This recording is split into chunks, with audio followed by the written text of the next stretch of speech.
Question 1. What is the relation between input voltage and time output in the Arduino code? When the voltage is in the max value, when the time is the max value, because the time is in function of the voltage. Okay, continue with the second question. How did you determine the offset and length of the final message to communicate the information? Okay, we use a string subset, that is this component right here, to read the output in the lab view. The output is of Arduino. Okay, to determine the offset and the length, we use or we create two constants. This one, the first constant, the number 1, is the offset. What is the offset?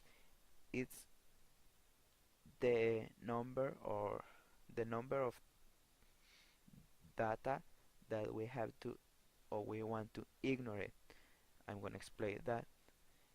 In Arduino we have this part.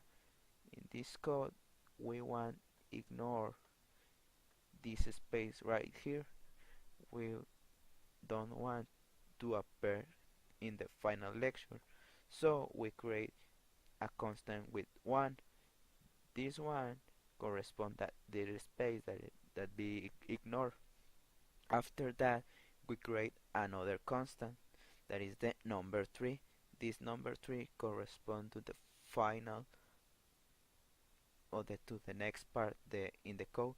This part says that we gonna read the value in a number of 3 digits, like is 100. So if my final value is 100, it's a number of 3 digits, and I want show that number of 3 digits, so we put the number 3 right here. That is for the first value, that is a height of the final of the final output. After that, in another string subset, we're gonna do the same. The first constant is this offset, that is what or how characters we're gonna ignore or put away or don't read. Is the number 6 because we have one space, that is this constant, and the other, that is the 3. 3 plus 1, it's a 4. After this, in the code we have two space, 1 and 2. We're gonna add this two space to the addition of the 3 and the 1. So 1 plus 3 plus 2, this space, it's a 6, that is right here. After this 6, we're gonna read the next 3 values in the code, that is the value of the low, that can be 0 or 100, or the other number between both. So if it's a 100, we have a number of 3 digits. So in case that we reach the value of 100, we're gonna show that value. So we put a 3 right here to be able to read a number of 3 digits. And this is the way to determine the offset and the length of the final message. And that's all.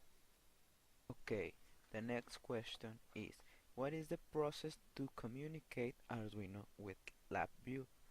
Okay, first, when we connect Arduino in the computer, we're gonna click right here, and in this option we can see in which port it's Arduino Connect. In this moment I don't have an Arduino Connect in the computer. For that reason, here don't appear in which port it's connect.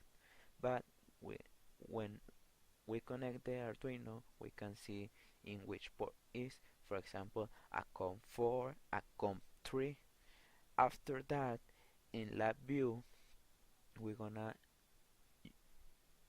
see in that part we put a block that is Visa serial. This is a complement for lab view. To communicate Arduino with LabVIEW, we create a control. We're gonna right click right here and we create a control. When we create a control, we're gonna obtain that part that is Visa resource name, this one.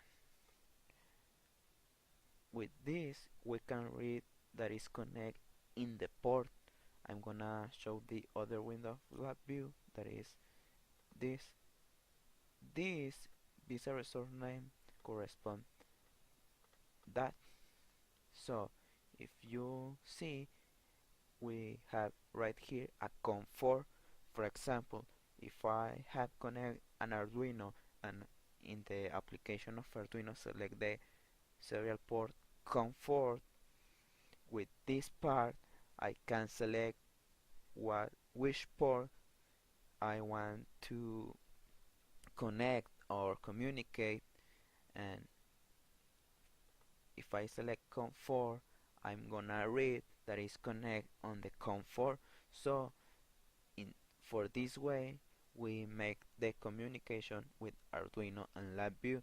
We need know in which port is connect the Arduino, and after that in LabVIEW put this Visa serial that is a block of a complement that LabVIEW, and create a control. When we have a control, like I told you, that is this, we can select which port we want to read for do the communication. That is the way to do the communication between Arduino and LabVIEW, and that is all for me.